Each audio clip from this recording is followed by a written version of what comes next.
the world. Hear my mother said, she would say I'm glad to be in the service one more time. One more time. One more time. One more time, yeah. Oh, you know I'm glad to be in the service one more time. One more time. One of these old mornings, and it won't be long. You're gonna look for me, yeah. I'll be going home. That's why I'm glad to be in the service one more time. One more. Oh, one more time. One more time, yeah. Oh, you know I'm glad to be in the service one more time. Just one more time. One more time. One more time. One more time. I'm glad to be in the service. I'm glad to be in the service. I could have been dead and gone, sleeping in my grave. The God let me live to see another day. I just wanna thank Him. I just wanna thank Him. I just wanna thank Him. I just wanna thank Him. Thank you, Jesus. Thank you, Jesus. I'm glad to be in the service. I'm glad to be in the service. Yes, I'm. One more time. One more time. One more time. One more time. One more time. One more time. One more time. One more time. Glad to be in the service. Glad to be in the service. Yes, I'm glad. Yes, I'm glad. One more time. One more time. One more time. One more time. One more time.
This is where the community is connected. 980 AM WDDO. The views expressed on this program are not necessarily the views of the Glory 980 AM, the Glory Media Group, LLC, WDDO AM, its staff, management, or advertisers, but are the views and opinions of the participants of the broadcast. Macon and Middle Georgia. It's time for Village Talks with Tia and LJ. Join them live every Wednesday from 5:30 p.m. to 6:30 p.m. right here on the Glory 107.9 FM, 980 AM WDDO. Log on to the Glory 107.9 FM on Facebook or YouTube to become a part of the conversation. Let's go live into the studio for Village Talks with Tia and LJ. Is your child struggling with reading, writing, learning loss, and a culturally irrelevant curriculum? Do you want your child to be outstanding at reading and writing and also take pride in their culture? Then you want Reading Revolution Online. Reading Revolution Online is a web-based reading support program. We serve scholars in grades K through 8, and through our innovative approach, we help them build reading confidence and cultural identity development, equipping them for success in school and life. They learn about Black heroes and sheroes through captioned videos, reading selections, and other activities. Reading Revolution Online is an experience for the whole family. Do it for the culture. Go to readingrevolution.org and get your membership today. Hey there. Happy Wednesday. Happy Wednesday, good people. Great evening, everyone that's out there listening right now. This is Village Talks. We are Making the Middle Georgia's freshest radio show and Godcast, bringing you conversations centered around community and culture from right here in the 478 and beyond. I am your co-host, LJ, and to my left Here you go, is the bodacious, beautiful, phenomenal, outstanding, incredible, trailblazing Tia.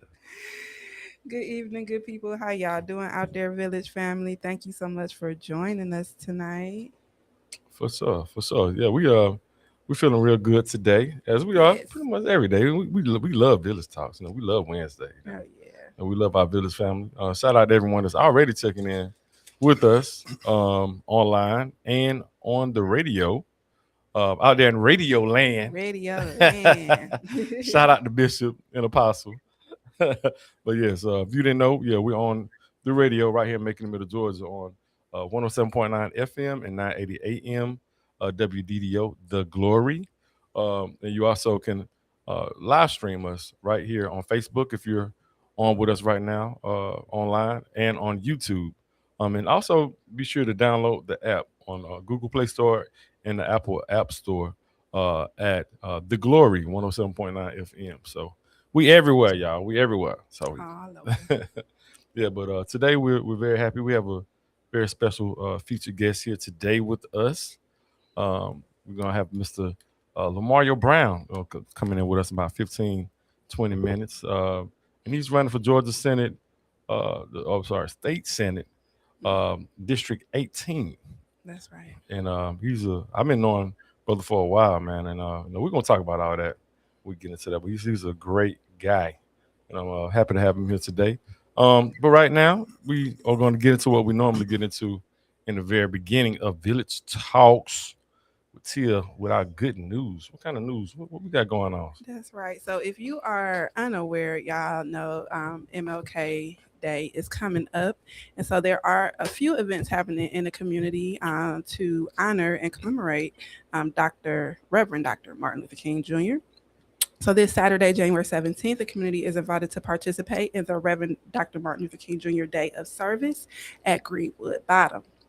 The day of service will take place from 10 a.m. to 12 p.m., and that will be located at 1410 Martin Luther King Jr. Boulevard. The event is hosted in partnership with Keep Making Bed Beautiful and is a great opportunity to honor Dr. King through service and care for our community.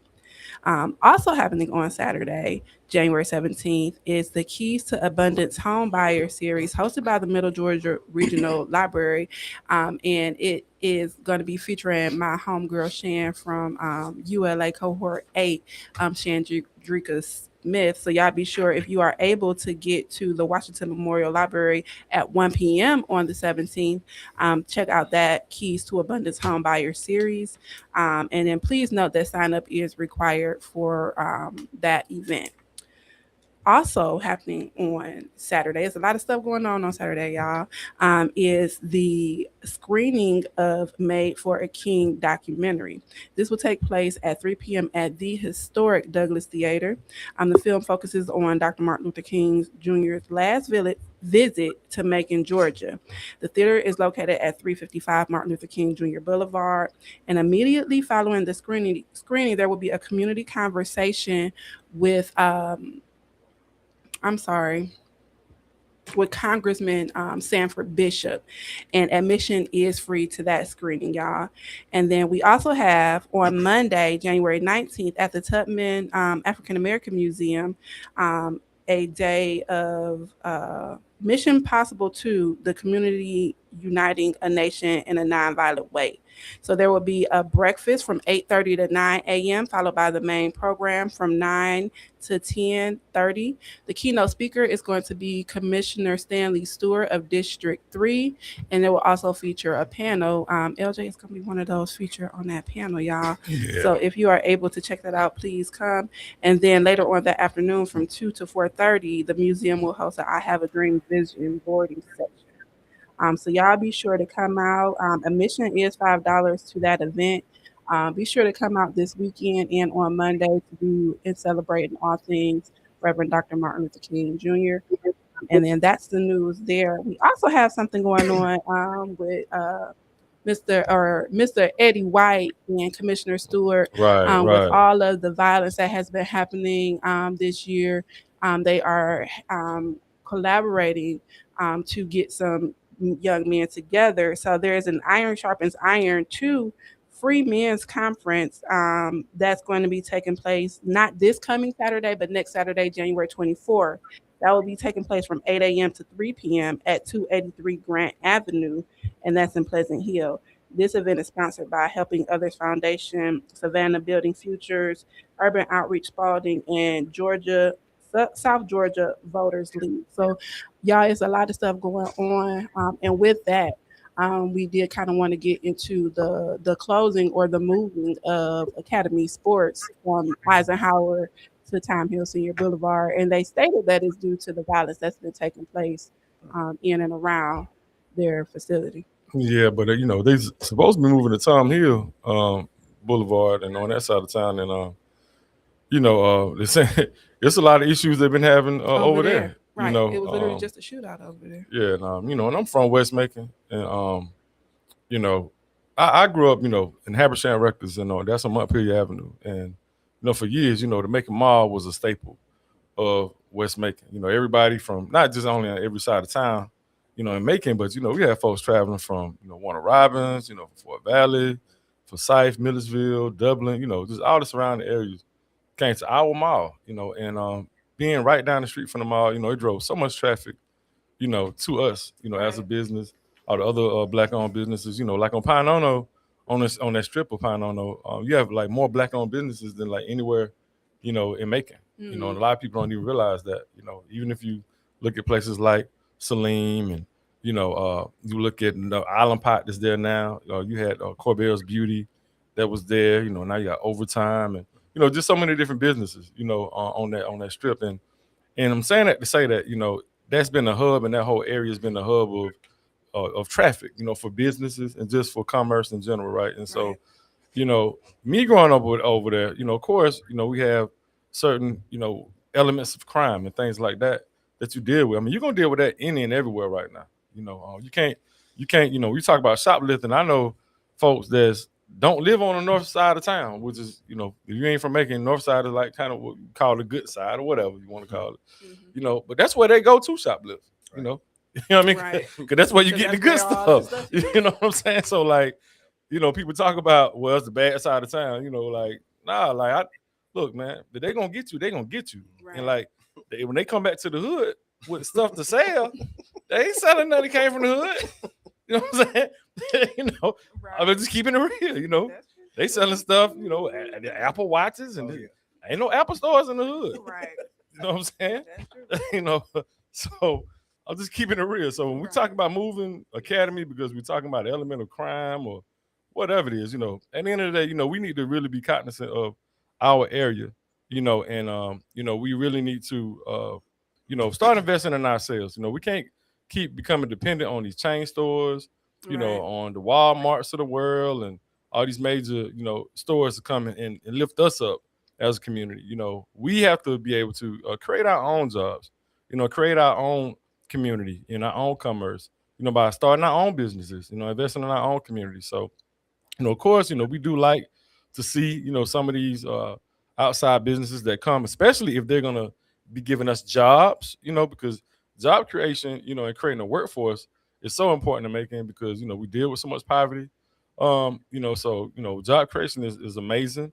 You know, but when we start talking about what's happening on the West Macon, you know, we talked about having stuff like the amphitheater being built or, you know, pickleball and, you know, Gordons and things like that. But traditionally, you know, people don't even know, but that side of town is actually the blackest side of Macon.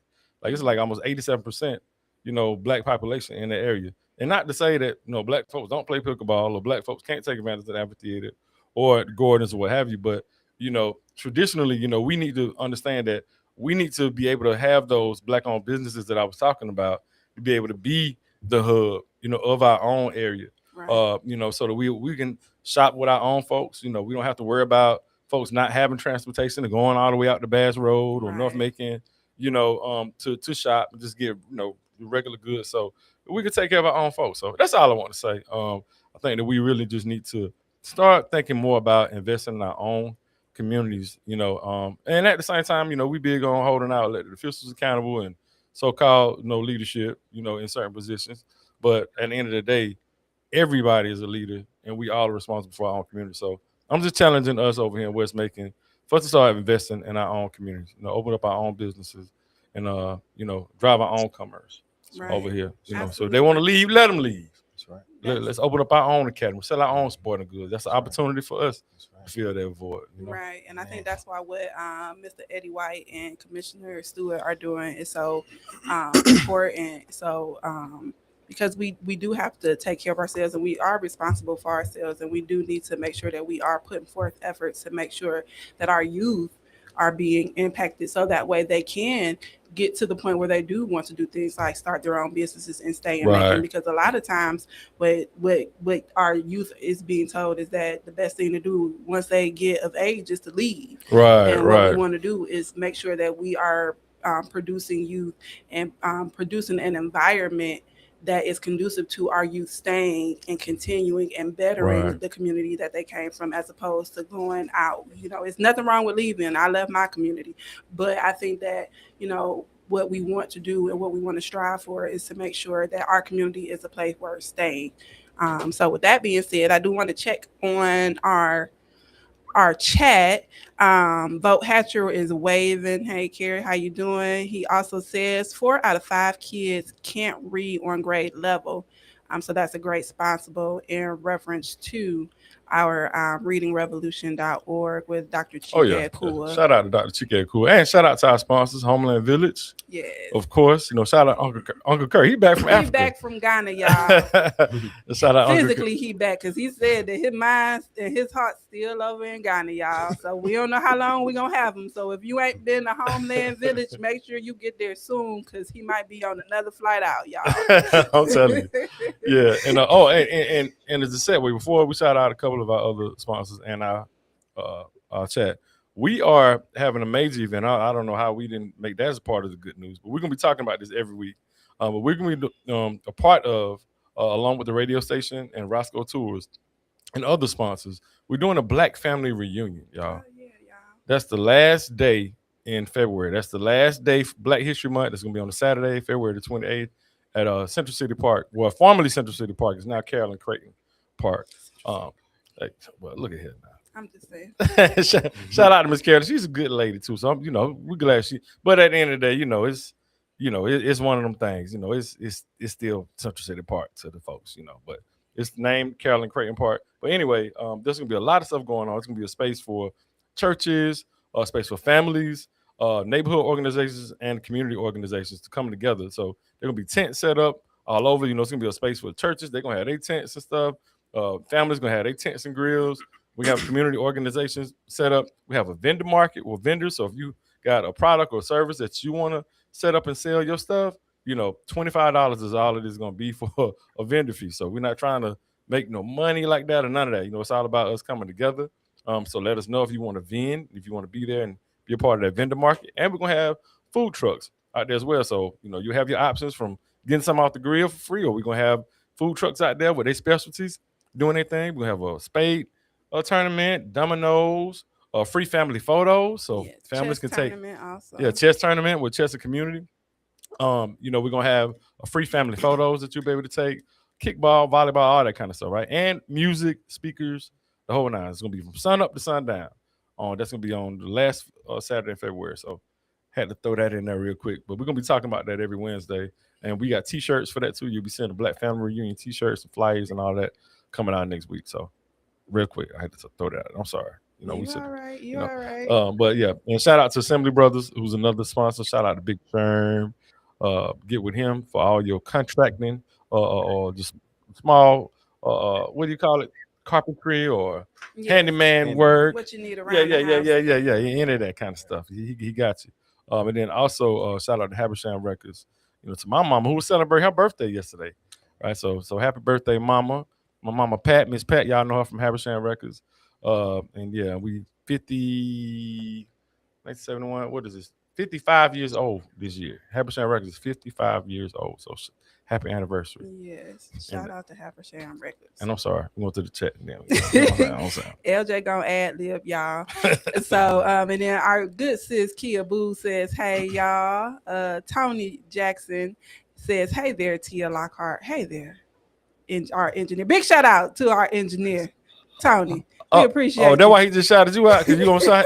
Well, I see what you're doing, bro. I see you. I see you.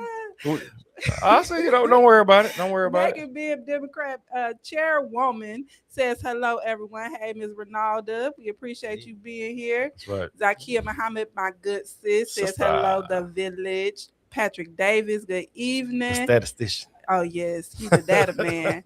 And Miss Julia Callahan says, hey, family. Hey, what's up, Julia? We appreciate you. And Jarita Larry says, hey, y'all. Yeah, that's my girl. That's my campaign organizer and strategist. She hit the streets with us for many campaigns. We won campaigns for Warnock, all kind of folks.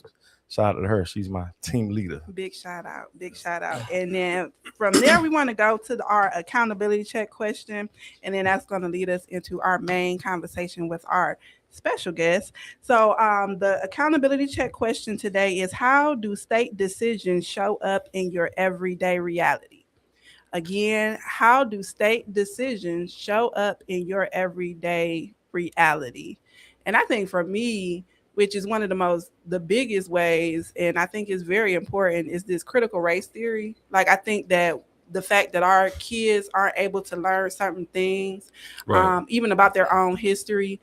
I know LJ and I were at an event a couple last year at LH Williams, and Dr. Jones was worried about teaching specific history because she didn't know how that would impact what they do at the school. And that was just teaching history about people from Pleasant Hill.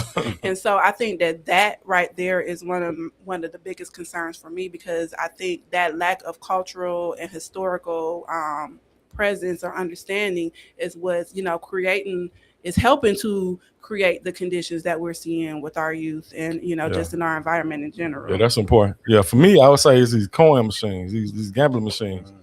You know what I mean? All right, so you have a lot of people on the local level. I've been trying to advocate about these machines and these little convenience stores and the little hood stores they set up. Don't have nothing in there, no groceries, no bag of chips, nothing. Just 777 everywhere, every corner 777, and they tell you, well, it's nothing you can really do on a local level, because they all the local officials say it's because of what's happening on the state level. So you have, certain groups of people that are lobbying, paying a whole lot of money to certain legislators and certain people to make sure that these coin machines can keep taking all the money out of our neighborhoods and plaguing us. So to me, I think that's a big thing, and I don't even think a lot of people even know that it starts on the state level. Right. With those gambling machines, casino lottery 777 that we keep seeing. Right. And then we have Jarita in the comments. She says grocery shopping. I guess she's talking about affordability. And with that, I know my guy, our special guest, he likes to talk about that for sure because it's important right now, for sure. And we have a very special guest. I've been knowing this brother for a while. We're going down to Fort Valley, and he was running for mayor and just doing so many different things. He's a farmer. If you go to Fort Valley, there's no way you cannot know Lamar O'Brien and Peace County, all over Peace County. He's a good brother, and I'm so happy to see that he decided to run for the Georgia State Senate, and he's our guest today. Hello, Mr. Brown. Thank you so much for joining us. Hey, how you guys doing? Thank you for having me. For sure, we're glad to have you. We're waiting on our engineer. Okay, our engineer Tony. There we go. Yeah, since he shot me out. Yeah. Put my guy on the screen. Yeah. Hey, how y'all doing? Thank y'all for having me, man. I'm glad to be in the presence of great people like yourself, and definitely been following your work, LJ, and I want to continue this relationship. We built a strong one over the years, and we're gonna continue to build one once I get in that state house. So let's do it. For sure. Absolutely. And before we get into it, and y'all can keep it up in the chat with that accountability check question, how do state decisions show up in your everyday reality? Ms. Julia says state law allows our local police departments to publish photos of suspects, even when they haven't been prosecuted yet. Yeah, that's egregious right there. Like how, it's because it's innocent until proven guilty, but you got your face plastered all over, and people can see and create judgments. You might miss out on job opportunities. You might get, anything can happen from your face being plastered on something like that. So that's absolutely something that's important. The first question I want to get into, and if you have any thoughts on any of the things that have been said, you can absolutely speak to that. But my first question is, if you could tell the people, because I know you and LJ have a great relationship, I'm new to this. That's right. But if you could tell the people a little bit about yourself, and then what gave you the inspiration to run for state senate? Okay. Yeah. So for all of you guys that don't know me, I'm Lamario Brown, born and raised in Fort Valley, Georgia. Graduate from Peach County High School. Also a graduate from the Fort Valley State University, the #1 HBCU in the state for 8 consecutive years. So and I'm a small business owner, and I'm a small farmer. So also can't leave this part out. This is most important. I served on the city council 6 years, and I also served as mayor pro tem.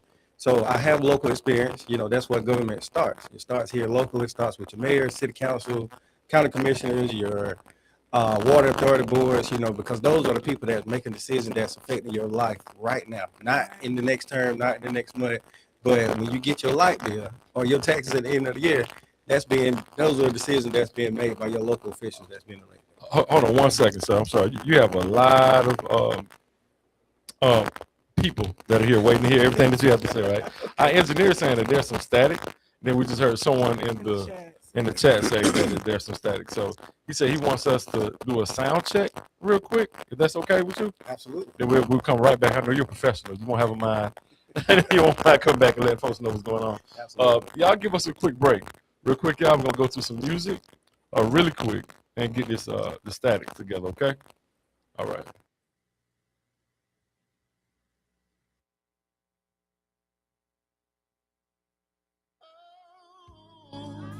The Holy Land. The Holy Land.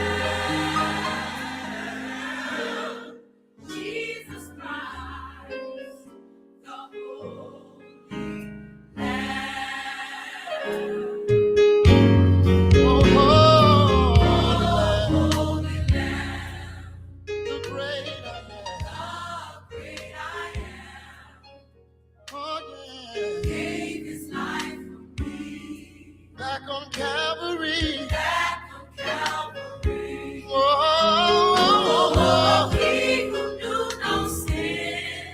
sinful man. Died for sinful men. Jesus Christ. Jesus Christ. For the Lord. The Holy Lamb. Jesus Christ. The Holy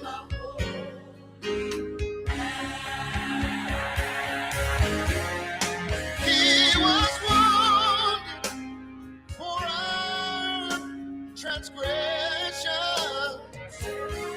He was bruised for our iniquity. Oh yeah. Surely he bore our sorrow, and with his stripes we are healed. He was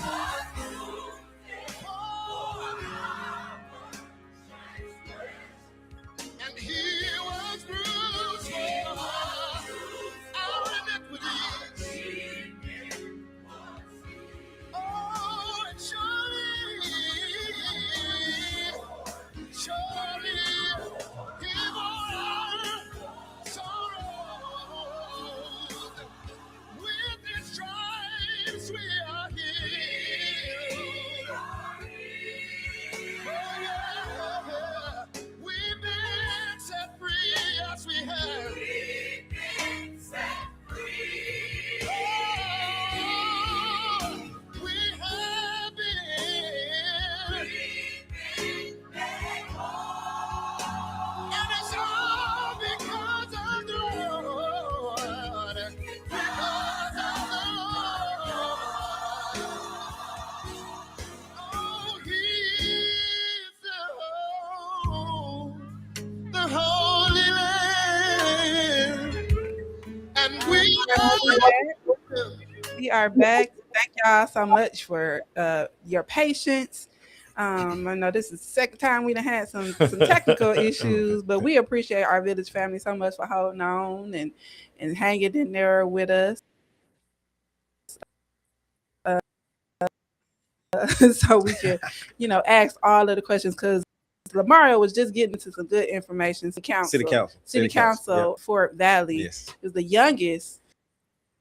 Well, yeah, youngest on the council. On the Yes, council. I'm not sure in history, but I'm definitely youngest on the council at that time. Being I was 26. I think the person to me had to be about maybe 65. Oh wow! So yeah, that was interesting. Having to pretty much explain, our standpoint from the millennials or the youth in the community. But it was a plus to have took that leap of faith, because as you can see, we have elected other younger elected officials. We just elected Miss Shakina Reeves down in Fort Valley, and we have Miss Shaniqua. She's definitely under that auspice as well. But we've been working hard to get more elected. Now, and also just continue to let them know that we're here to work with them, not just push them off to the side and just throw them away, because we have to understand the seniors, they have the knowledge, about where we come from. Right. But we have the legs, and I'm sure. But back to the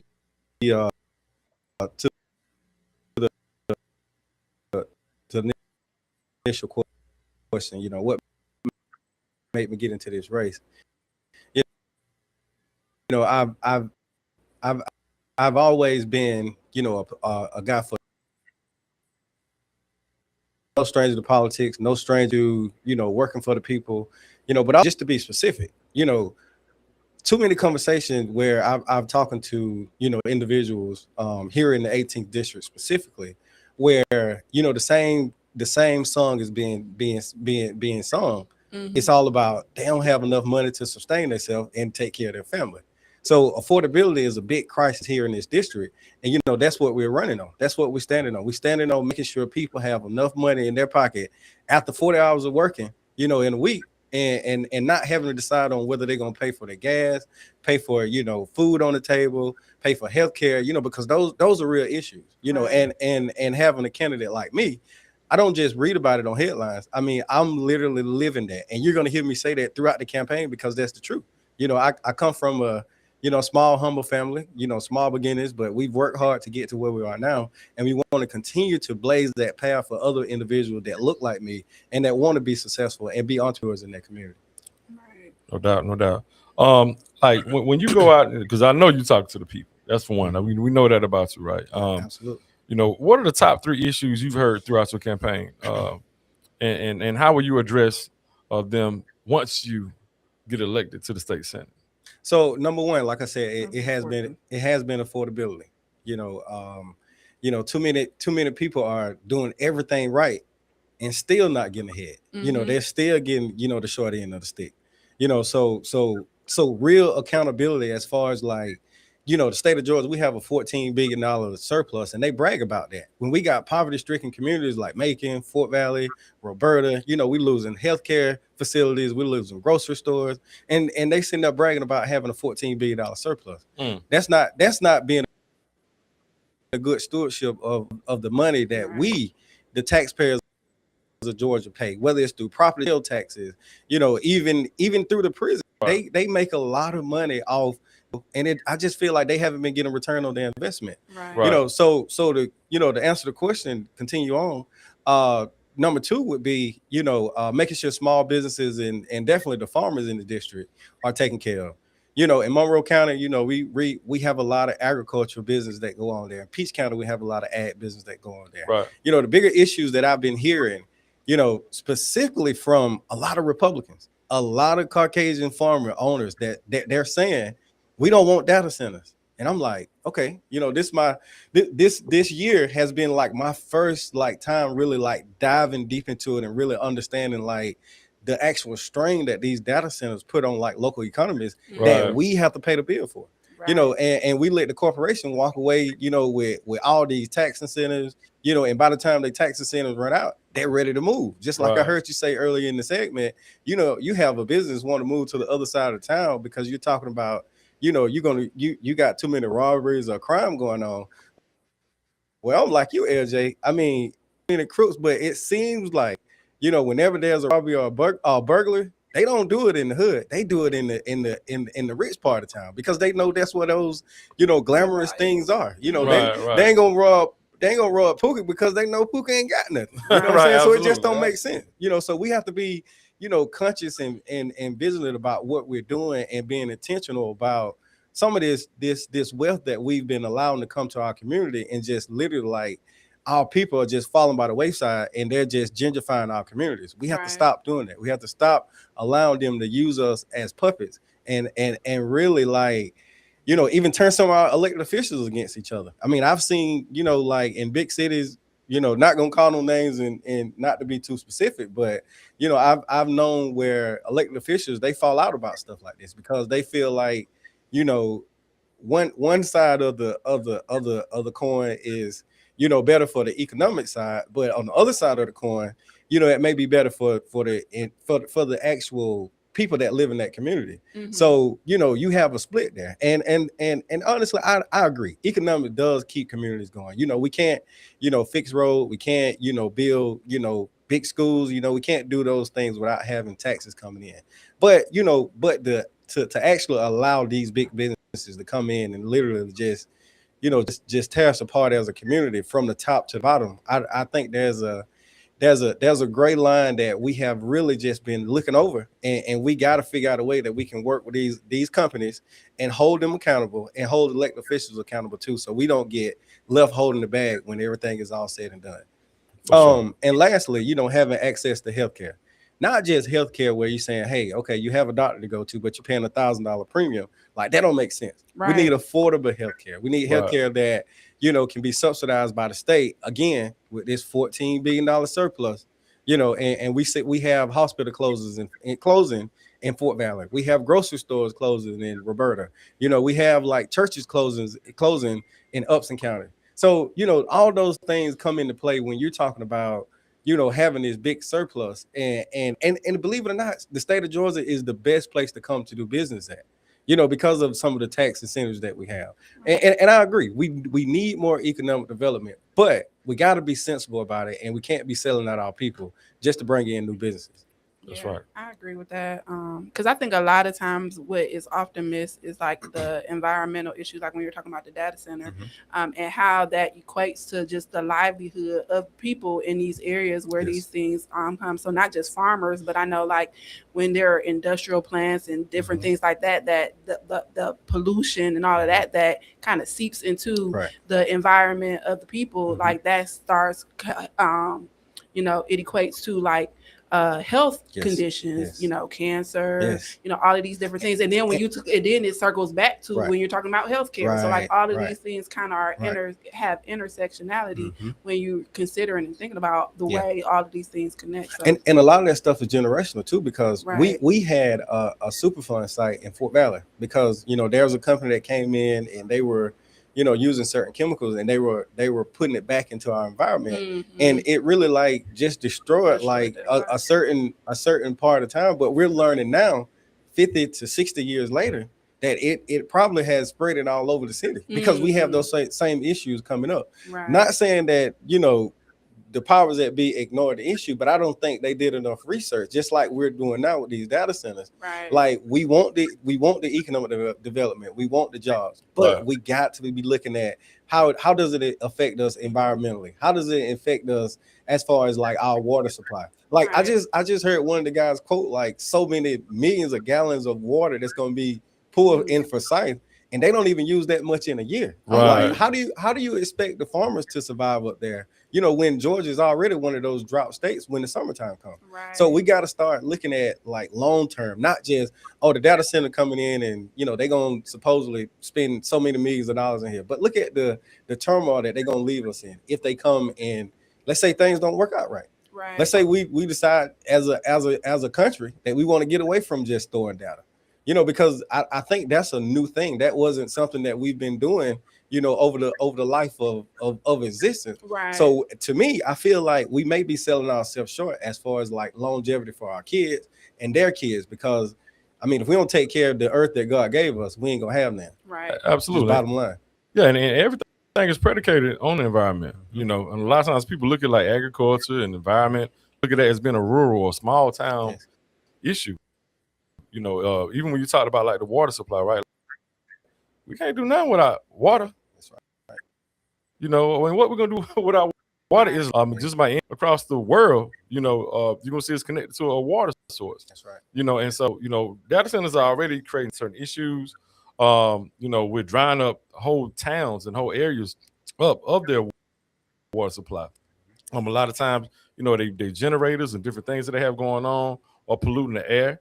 And so a lot of us, even when we look at it from a capitalistic standpoint, don't even understand environment and agriculture is just to commerce, right? Like, so there's nothing without agriculture. Like every single business on earth, no matter what business you name, is dependent on agriculture or the environment in some form or fashion. Like it's not one. If there's anybody in the chat, any of our listeners, call in and let us know, because we could be wrong. Look, you got a real farm over here, so tell them to be careful now. Just say anything. That's right. Because even from the lumber, you think about this building. I mean, it took the pine trees to put the lumber together, and even like some of the other cosmetic stuff. That's made off stuff that's grown in the environment, and we got to be conscious about that, man. Because if not, we ain't gonna have enough wood to build houses. No, absolutely not. In a place like Macon, Georgia, you talked about what happened in Peach County, Fort Valley. That's interesting that you say that, because we have areas like South Macon with some of the worst effects to environmental. We talk about environmental justice, but the environmental factors that play into health, like the social determinants of health, in South Macon off of Houston Avenue, and really all over Macon in our previously redlined areas, are some of the worst in the nation, right? Like when we talk about like exposure to cancer, having high blood pressure, but even like when we talk about birth defects that children are born with, right? And it's crazy. So Macon, Georgia, is ranked the worst in the state of Georgia in regards to our exposure and our ability to be resistant to environmental issues and to air pollution. Like, so we're the worst. So even on the Lake Juliet, the plant out there, it releases more carbon emission than any where, you know, in the Western Hemisphere, not only United States, not Georgia, but the entire Western Hemisphere, North America and South America, nothing puts out more carbon emission than the Georgia power plant and Lake Juliet. And then you come on the other side of Macon and South Macon to all the industrial areas, you know, and you can see it in the air. You know, if you go to North Macon on Bass Road or somewhere, like you can see it. Like you can see all the smog and stuff in the air. You come all the way on the other end of South Macon, you can see the smog. You can be on the east side of Macon and look at those other sides of town, and you can see it, you know. And so those things really have an effect on our health, you know, and we, just like Tia said, when we talk about healthcare, you know, in our communities, a lot of times the poor communities are able to be, you know, don't have the ability to be as resilient a lot of times. So when you talk about affordability, you know, everything that you're talking about, you know, it connects, man. And it's these are serious things that we're dealing with, you know, in these days and times, you know, and we and we got to get into the chat. We can't keep talking about everything we talking about. we got some folks in the chat that are saying some things. You know, we have Auntie Tina. Thank you for the gift too, baby T. We love that. Wisdom to share with a strong, dedicated, hardworking young person, priceless. Absolutely. Thank you. For sure. Jarita Larry says small business help. I think that was her idea. What she's saying that what we need help with. Patrick Davis, you know, the statistician, the data man. he is a data center. He says Republicans have been trying to push abolishing the state income tax. What are your general thoughts about this?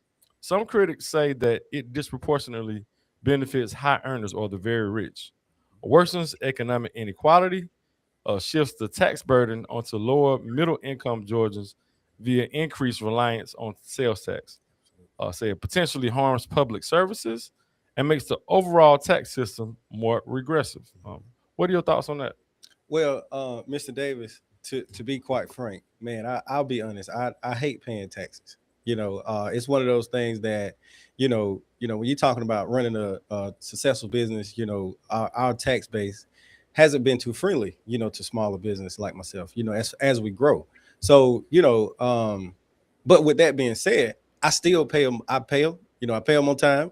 You know, I make sure the state of Georgia gets them because I realize that, you know, I can't be selfish and try to keep more money because I look at these kids that have to ride the bus. I know that those tax dollars go to the schools. Right. I know those tax dollars go to the workers that actually, you know, pick up the trash outside of my house every day. Right. You know, the firefighters that actually work, you know, tirelessly 24 hours, 48 hours sometimes. The police officers that protect and serve us in our community. All those tax dollars goes to those entities. And if we decide to get rid of those state income taxes, to me, I feel like it's letting the state of Georgia off the hook, and it's gonna squeeze like small economies, small cities like Macon, Warner Robins, Fort Valley, and it's gonna really like conglomerate, like try to push us into one like big city because we won't be able to survive without, you know, some of the state subsidies. Like look at the healthcare system now. Without those state subsidies, the state of Georgia is suffering. Hospitals are closing. You know, we've seen like mental health facility closing like early, you know, like in the early 2000s, late 1999, you know, over in Millersville. And like, look at the mental health crisis that we're in now. You know, even the police officers are not equipped to deal with some of the mental health patients that they deal with on the day-to-day basis, and they end up locking them up. Right. And we have to foot that bill. So if you're not going to do anything about these other, you know, issues that's plaguing our communities, like how you going to take away the state income tax when you got $14 billion in the surplus now? Is that the reason why we talking about getting rid of the state income tax? Because if it is, that's a damn shame because we need to take that money and put it back in our communities because people are suffering. They're dying every day because they up there playing games up there in the Georgia Dome. And I plan to go up there and fix that. I mean, I don't have time to play. I have a young son myself. Right. You know, I have friends that have sons and daughters that's growing up in this economy. You know, but if we're going to sit back and just let, you know, the Republicans run rapid, you know, I mean, I think we all need to move, you know, figure out some other country or, you know, community we can grow in. But I can't afford to leave. I have to live here. You know what I mean? I have to live in Fort Valley because my farm is there. You know, I was rooted in Fort Valley. My family is still there. You know, I'm embedded in my community and I invest in my community. So I'll be crazy to allow them to push your agenda like that when we know what it's going to do when they take away that state income tax. For sure. So y'all, I don't think Fort Valley will let you leave either, Mario. Yeah, my mom, she'll have a fit. I tell you. She'll be up in DC or Atlanta, wherever I am, tracking them down. Like, boy, you can't get away from me. My dad will be like, let him go. He'll be all right. Mama gonna be having that grandbaby, like Oh, yeah. you and the grandbaby. Yeah, absolutely. Absolutely. And so we kind of want to move on to one question, and I know that you're not covering the full Macon Bibb area, but it's something that's really been on the radar here in Macon Bibb with the proposal to allow Lester Miller to amend the county charter to serve a third term. What are your thoughts on that as it relates to Macon Bibb and that changing of the charter? Because the charter was changed when we went from to the consolidated government. I was just going to start with that. You know, coming from a community that doesn't have term limits, you know, and sometimes I've seen how that can, you know, kind of play out, you know, but I feel like the citizens of Macon, you know, they decided on the charter, you know, back when you guys consolidated, and I don't think there was a problem then, you know, but I think we need to. Well, I know we have to go and talk to the people about it. We have to, you know, get a clear understanding of what the people want, you know, because if not, you know, we'll be self-serving, you know. But I want to make sure that the people know that I'm going to work with the delegates that you guys already have. I have been talking to some of them about it. I mean, they'll tell you that's one of the topics that I've even asked about, because, you know, I've known Lester Miller as well. Like, he represented one of my cases, you know, when I was back younger, but that's a whole nother subject, because I feel like he owed me some money, but we'll talk about that later. Lester. But no, I mean, and I've been hearing good things about, you know, what he's been doing in Macon. They say he's been, you know, probably one of the best mayors Macon have ever had. But I also want to make sure that we're not separating just, you know, the success of one person, you know, and pretty much changing the whole charter and the whole, basically making constitution, you know, to just please one agenda or one set of people. Like I said, it has to be something that I feel like we as a whole have to decide on, because, to be fair, I mean, there are cities within my district that does not have a term limit, but I understand why Macon did it. And, you know, if the people of Macon want to continue, you know, to have those term limits, then I'm going to make sure I go to the legislature and fight for that. But if they don't, you know, we're going to make sure we go and, you know, make sure we make that change. But I really believe, from what I'm hearing, you know, I think the people Macon want to keep it the way it is. But again, that's not the sole decision on myself. That's a decision that we'll have to make as a delegate. But, you know, I'm all for whatever the people in Macon want to decide to do. Right. Absolutely. Yeah, it just been a little murky issue. I think a lot of it had to do with what you said is important. You know, it's all about what the people want to do, right? And the people really want to talk to before the commission.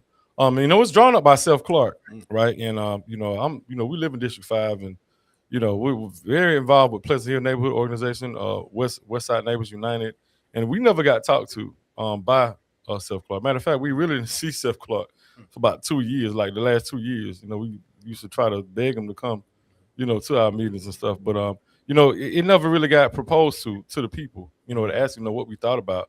Even if there are some other things that could be added to be amended, if that is the case. You know, we heard some people talk about us right now. You know, we have our general election, you know, in May now, you know, instead of in November. Oh, wow. You know, so that affects our voter turnout. You know, you already know traditionally, Yeah. you know, people turn out more in November, you know, right? And so we're also a nonpartisan town. So people don't, you know, that came with consolidation, you know, so people didn't necessarily have to, you know, they don't have to now, you know, say whether or not they're Republican, Democrat, Independent, or what have you, you know. So there are a lot of different things I guess we could, you know, cherry pick, you know. But yeah, what you said is very powerful in regards to, it's about a collective and not necessarily for self-serving interest, you know. And there are different people that have different thoughts about that now. But yeah, we don't want to take all our time up talking about that either. But we appreciate you for chiming in on that. But Tia, you got something to say? No. I'm gonna read Patrick Davis. He has another question before we get too far into the end of the show. we rounded it out. What are your general thoughts about supporting public education? Georgia's Quality Basic Education QBE formula is the backbone of the school funding, providing a framework for state aid based on student needs, but faces significant criticism for being outdated, complex, and failing to adequately address poverty, rural challenges, and modern educational realities, leading to chronic underfunding and calls for systemic reform to better support disadvantaged students and ensure equitable, high quality education. So basically, what are your thoughts about that QBE? So, as I stated earlier in the segment, I'm a graduate of Peach County High School. That's a public school. All of everybody in my family went to public school, and I can agree. Some stuff is outdated, but you know, to toss it aside and not think about it and not revitalize it, I think that's something that we as a whole hasn't done a better job of, because sometimes I look at the curriculum and I'm like, man, are they training us to be, entrepreneurs, like business owner, or they just training us to be workers?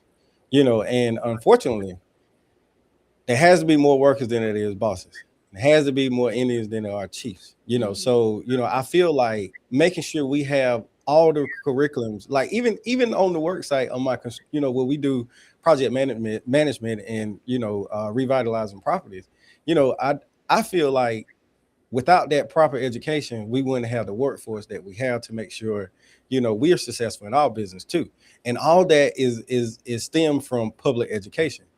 So when you're talking about making sure that they have the funding, even like the curriculum is up to date, those things are important. We have to make sure we're simultaneously doing, just like we're building, our community for economic development. We have to look at education, because education is one of the things that those big businesses actually look at when they come to your community. Right. If you have an uneducated population of people there, most of those businesses aren't willing to even come and consider coming to your community. Right. And a lot of those communities that these big companies want to come to, they have public school systems. Right. So we'll be shooting ourselves in the foot if we didn't take a look at it and at least make sure we're building something and creating something that actually works for the people that it's actually being worked for. Not just saying, well, I know what it takes, because this is how we did it. No, Right. I mean, things are different now. I mean, man, when I was going to school, like we didn't have like technology like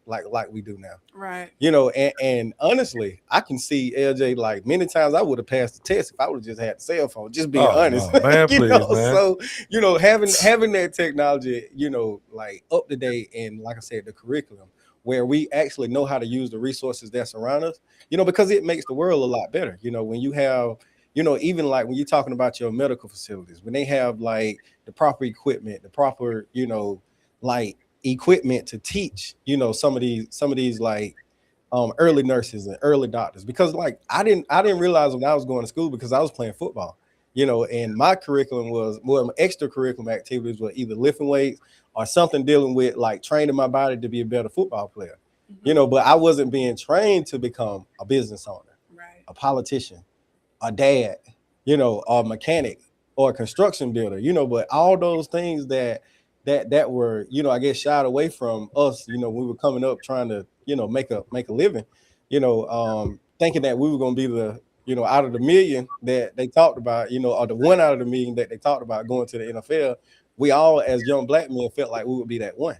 Right. Versus saying like, you know what, instead of y'all being one NFL player, let's create 10 construction business owners. Let's Right. create 10 doctors. Let's create 10 nurses. Let's create 10 teachers. Because like, man, without the teachers and without our doctors and without the everyday like functional people that like really make life work, Right. like we're doomed, man. So we got to start looking at, programs like that so we can focus on funding it properly, making sure we have the right people at the table to make sure the expert knows what they're doing, and know that the people that they're serving, they have to have a voice at the table too.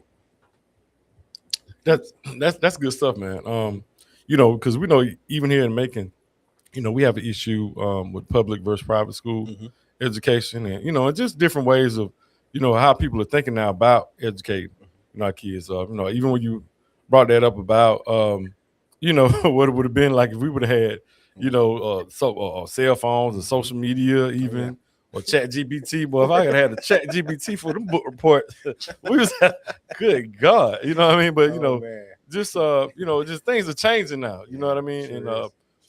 We definitely have to be able to keep up with what's happening and have vision, and so let me ask you this, right? And so we know that, as a state legislator, a lot of times, and you are a Democrat, correct? Absolutely. Right. And can you just let folks know like what the landscape is right now to be, as a legislator, because, the Republicans do have a majority in the Senate, right? And in the House. And in the House. Right. And so when it's time for you to legislate, because I have like a follow-up question too, but what does that look like to be a Democrat and legislate in a space where you're the minority? And how would you,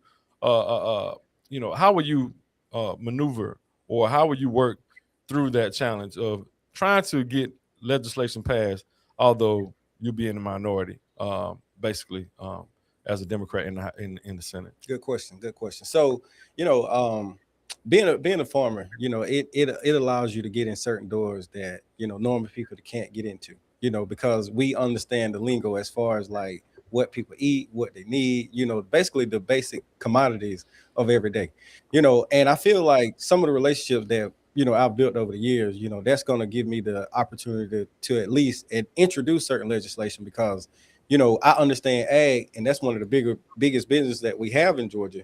You can't talk about Georgia if you're not talking about our biggest industry, and that's agriculture. Right. So when you're talking about ag, though, some of the legislation that I think they're passing, it benefits, but also, on when you get deep into those legislation, it kind of gives you as one of my friends said, the devil is in the detail. Right. And, if we're not being like conscious of what's in that legislation, because I'm not just going to sign off on anything. And I don't want to be just a fly on the wall either. So, we have to look at what the legislation actually says. How will it affect our people? Because a lot of the stuff, man, like I said, it's brought in by lobbyists. Just being honest, most of those Republicans, they don't have the creativity from my standpoint, because all of them have these big lobbyists that come in, with these big promises, and from what I've heard, it's one of those like they horse trading. You give me this and I give you that. Right. But as a Democrat, I want you guys to know I'm standing up for my people regardless. I don't want to go there and actually have to come back home to my district and I can't even look you guys in the face. So, creating legislation that really makes sense. And if me and a Republican is co-sponsoring a bill, you better know I've combed through it. I've talked to people in the district. We've got input, because I'm there to represent you all, not to represent my self-interest. I mean, I can stay home if I wanted to do that, but I'm going to represent the people, and the good part about it, I'm going, and this is no shade to anybody. I'm going with money. I'm not going up there looking for money. I own my own business. I'm my own farmer. I'm not going, with my hands out. So, you can't just easily say, well, here go so many amounts of dollars, and I need you to be my puppet. You got a big truck out there too, boy. Hey, y'all, Lamar, you got a big old truck out there, a big old farmer truck now. It's brand new. They want them old farmer trucks. You want these new farmers. but yeah, man. I mean, but believe it or not, man, I really believe, even on the Republican side, when you're talking about the constituents. Now the politicians, they're a whole different bag of tricks that I don't even want to talk about. But the constituent base, they understand that we all are in this crisis together. Right. Like we at the gas pump together trying to figure out if we want to put $50 or $20 in there. And that ain't a black and white issue. That ain't a red or blue issue. That's a human race issue. As a person living in District 18, we having a problem trying to take care of our families and sustain ourselves. Right. Like when you hear stories about, people insurance premium going from like $50 to $1,000. Right. Like, come on, man. Like where in the world we gonna find, even a job that would even like catch up with the economy that fast? Because we know even like some of these businesses, they can't just flip the light and say, hey, we're gonna start paying y'all $25 an hour. Right. Because then they're gonna have to increase what they selling the product for. So we really got to be intentional about all this surplus money we have. We got to be strategic. We got to invest it the right way so we can get a return off our investment and not just continue to just have bragging rights to have like billions of dollars just sitting in the bank. But at the same time, I heard one of my opponents say, well, some of that surplus, we're going to give out, a rebate. I'm like, wait a minute. Now, I give my rebate back if I know it's going to help, a school that really needs like new books, building like roads to get to the school. Because we Right. know the bus drivers, they have a hard time, driving on these bumpy roads, Right. in Macon, Fort Valley, country roads down in Roberta, Right. in So Macon the County. infrastructure is bad. Yeah, the infrastructure is terrible in these small towns. Right. So we really got to be, intentional about what we're doing and how we creating these Right. bills, to be able to work on both sides of the aisle, not just selling us out, because again, I'll just come back home, LJ, and be like, you know what? It's impossible. But I don't believe anything is possible with God. I mean, anything is impossible, when you take God in there with you. And I know That's a lot right. of these Republicans, they claim they God fearing, they Christian. So we're gonna put that to the test. And if it ain't God fearing in this legislation, I'm gonna expose you and I'm gonna let the people know that you ain't up here doing what you're supposed to do. You up here BSing around. So we're gonna get you out and we're gonna make sure we get somebody in there that can represent us, all of us, not just the black folks, not the white folks, not the Hispanics, not the Jews, not the gays, not the straight, everybody, because we Right. all have to live and work together in this community. Absolutely. Right. Yeah, man. Yeah. So I was gonna have a little follow up, man. You followed up for me, man. I ain't gonna lie to you, man. But now the other part is right. I want to ask you this because a lot of times, this is how I feel. So I want to ask you this, and then let Tia close us out.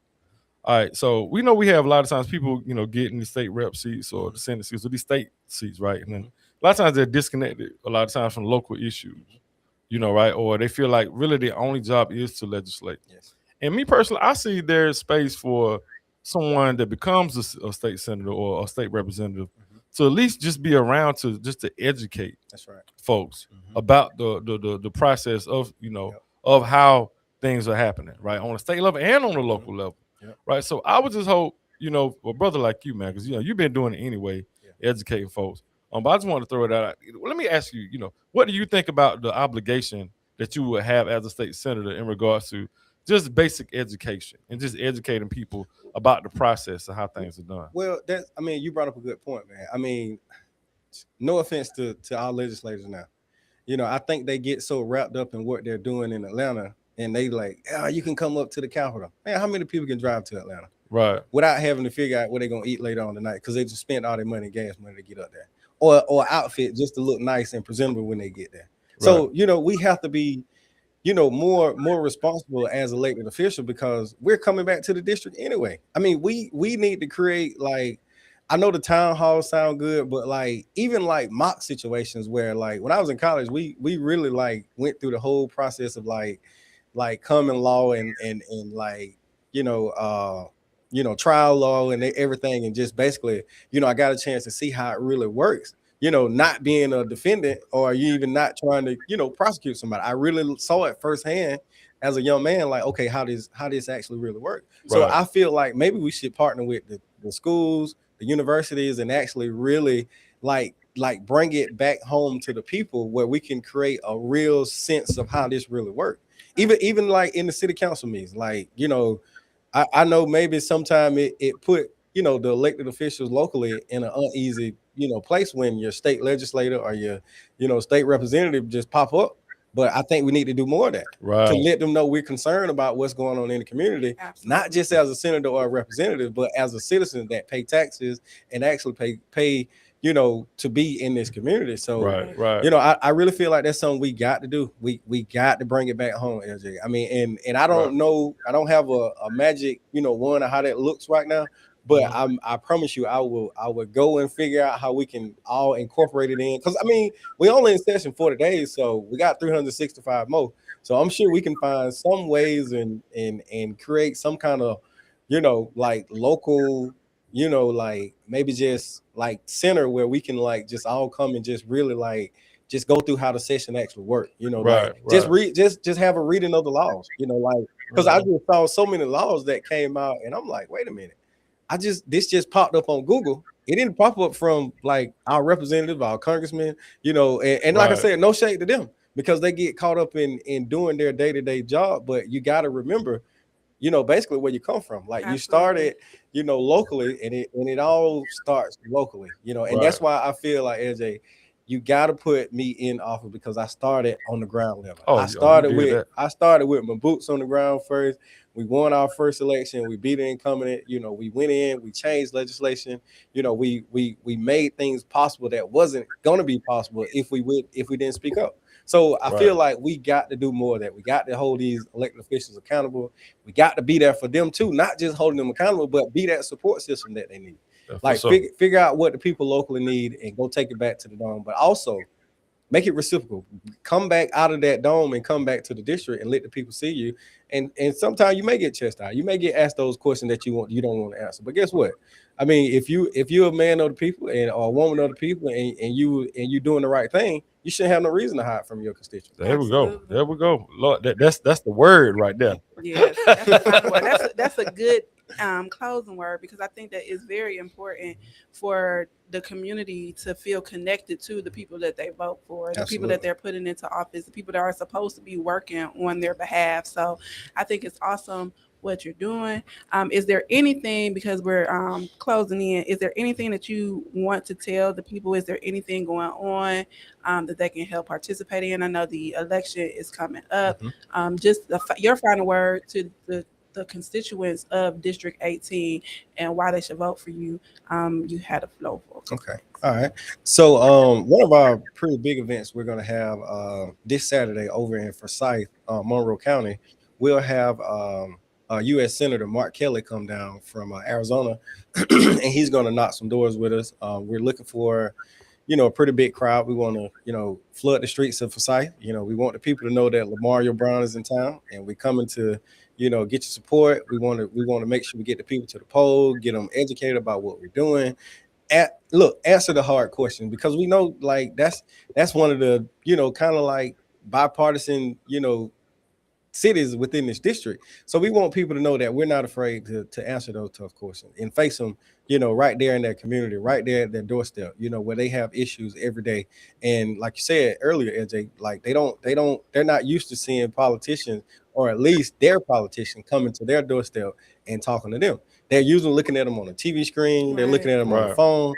But I want to let the people know, you're going to see me in the district, you're going to see me in the grocery store, you're going to see me at the gas pump, you're gonna see me at the doctor's office. You're gonna see me at the football games. You're gonna see me at the parent teacher conferences. All that you're gonna see me there, because I'm your everyday guy, and I want you guys to know you're gonna have somebody that's fighting for you, not just to fight to give away your rights, to be a decent and sustainable human being, but like literally fighting for you and going, like.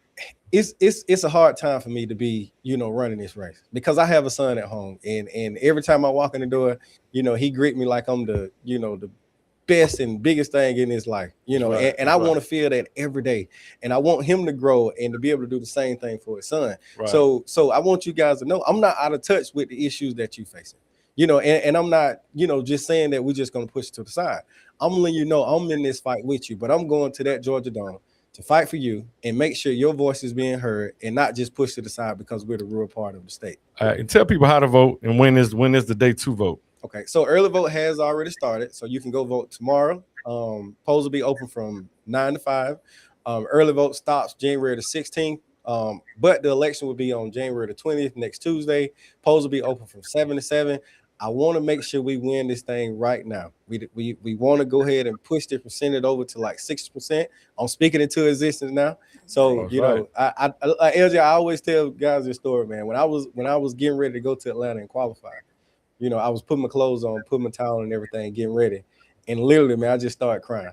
And not just to, try to play on people's heartstrings, but I just want you guys to know that this is literally like heaven sent. And I feel like this is something that God wants for this particular time and for this district. So I want you guys to get out January the 20th, vote for Lamario Brown for Senate District 18. Most definitely, y'all. Yo, and he had his boots on the ground before the song came out. I'm gonna let y'all know that. Yeah, when I met him, he had his boots on the ground.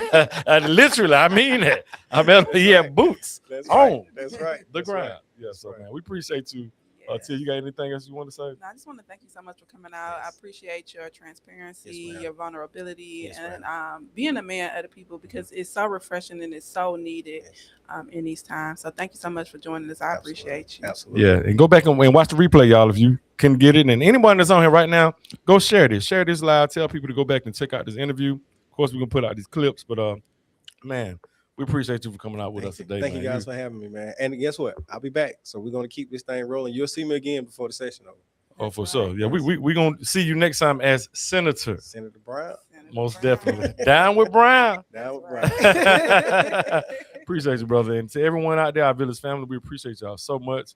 Continue to support us as we will continue to support you all. We Village talking and Village walking out here. All right, so we'll see y'all next Wednesday right here on Village Talks. Peace, good people. Peace.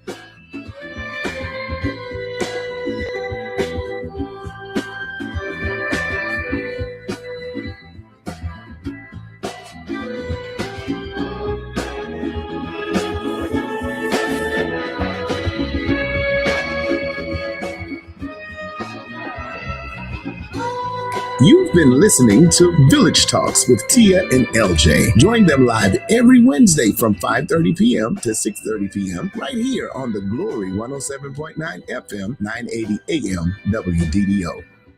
The views expressed on this program are not necessarily the views of the Glory 980 AM, the Glory Media Group, LLC, WDDO AM, its staff, management, or advertisers, but are the views and opinions of the participants of the broadcast.